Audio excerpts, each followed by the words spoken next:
श्री संत सावता माळी यांचा जन्म इसवी सन 1250 आणि निर्वाण काळ 1295.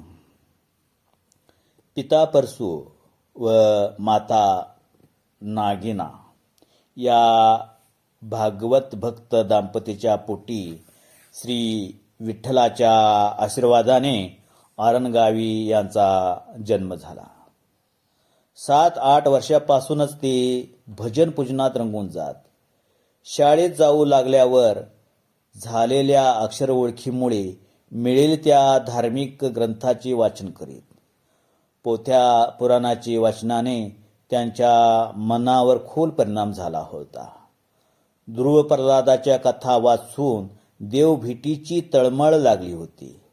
एकदा भल्या पाटे स्नान करून झाडाखाली पांडुरंगाचे नामस्मरणास बसले असता यांचा उत्कट भाव तळमळ पाहून पांडुरंगाने त्यांच्या समोर उभे राहून कानमंत्र दिला.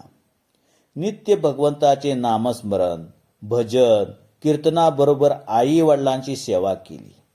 आई वडिलांच्या अकाली निधनामुळे खचून न जाता संसाराचा गाडा पुढे चालू ठेवला.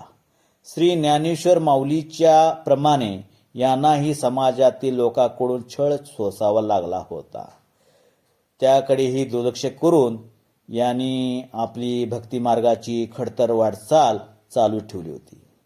ज्यांनी पंढरीचा पांडुरंग याची देही याची डोळा पाहिला होता, प्रत्यक्ष परमेश्वर ज्यांच्या हृदयात वास करून राहिला होता, अशा या 18 पगड जातीतल्या संतांपैकी या माळी समाजातील ज्येष्ठ भक्त विठ्ठल नामाच्या गजर करीत करीत विठ्ठल स्वरूपात मिळून गेला.